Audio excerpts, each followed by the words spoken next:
An impending enemy that cares not for gender, age, or ethnicity was on the horizon.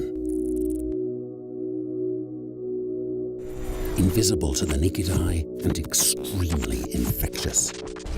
In only 3 months, it had a host in just about every corner of the world. And we knew it was coming. The alarm bell rang loud and clear, but no one listened. Nature's patience for humanity's constant transgressions is indeed formidable, but not eternal. The shortage of protective equipment and the unpredictable surge in patients brought not only a physical toll, but an emotional one as well.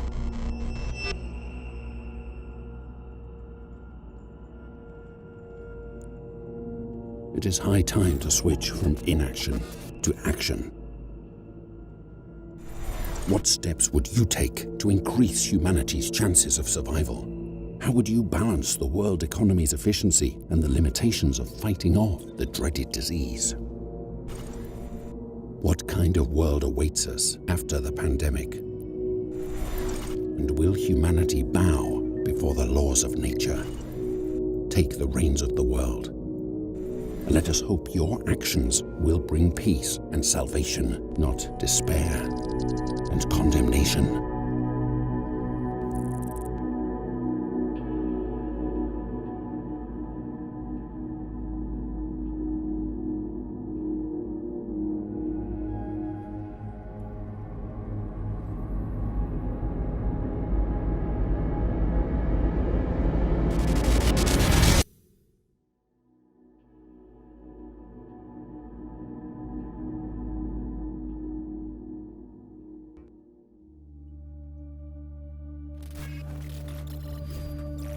Viruses.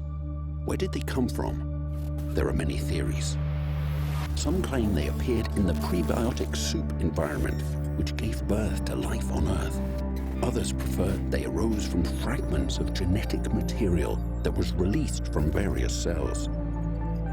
One thing is for certain, they are an integral part of life, although they are not living organisms themselves.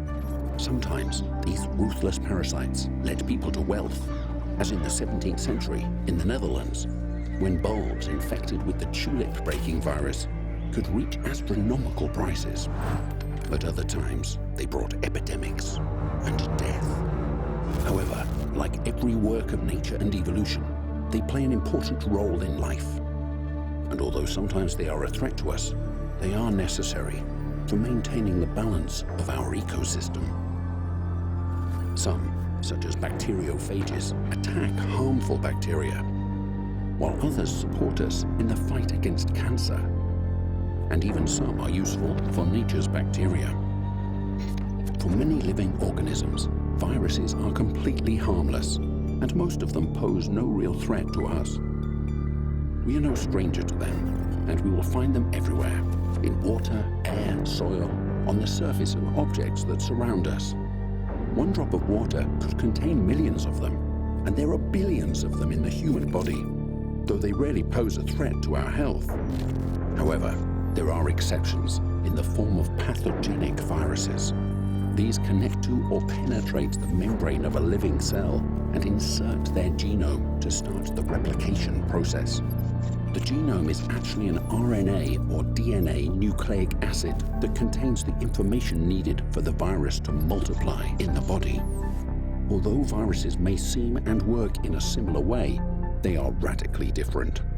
Let's take the flu virus. It has many strains, and the virus itself often mutates, so creating a 100% effective vaccine is extremely difficult. In addition, there are 3 types of flu viruses: A, B, and the basically harmless C.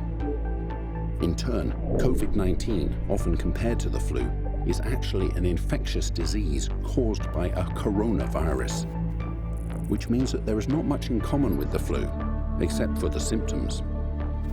However, coronaviruses that attack the human body are not new. The first one was discovered in 1962, though they did not attract much interest from researchers because they did not pose a major threat to humans, as they only caused symptoms of a slight cold. This changed after the outbreak of a severely lethal SARS in 2002 and MERS 10 years later. Now the new threat is a new type of SARS-type coronavirus, SARS-CoV-2. Is it a mutation of the already known coronavirus, as evidenced by the high infectivity and lower mortality rate than with SARS and MERS viruses, or a chimeric SHC014 type coronavirus, like the one created in 2015 that escaped from a scientific lab? Or maybe it is a completely new pathogen. Suffice it to say that it behaves slightly differently than its predecessors. A significant proportion of infections are asymptomatic. In the case of the SARS-CoV virus from 2002, the symptoms were quite clear, so it was easier to isolate the patients. Interestingly, it was quickly discovered that in the bodies of people engaged in the trade of live animals at marketplaces in China, antibodies neutralizing this virus were present, although these people never, in theory, contracted the disease. It was certain, though, that animal-derived viruses began to spread to humans. In the case of SARS-CoV, the source of the virus turned out to be bats. And in the case of MERS, one-humped camels. Also, COVID-19, or rather SARS-CoV-2, probably comes from bats, and its appearance was not a surprise to many. Researchers have long suspected that a similar virus will return, and it is likely that the SARS epidemic of 2002 was not the first time the virus had migrated to our species, since appropriate antibodies had already been found in serum samples taken prior to its epidemic. This indicates that this virus has already attacked people before, but most likely was not yet well adapted to multiplying in our cells. However, everything suggests that SARS-CoV-2 has already adapted perfectly. There are several lessons to be learned here. Human interference in the natural environment, animal testing, or contact with non-farm animals can cause viruses basically harmless to them to infect humans. At the same time, the history of the SARS-CoV virus quite clearly suggests that the COVID-19 epidemic is not the last of its kind. But let's also remember one thing. With each mutation, the virus usually becomes more infectious, but also less dangerous to our health. After all, no parasite wants to kill its host. Meanwhile, the new epidemic is just beginning.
Mm-hmm.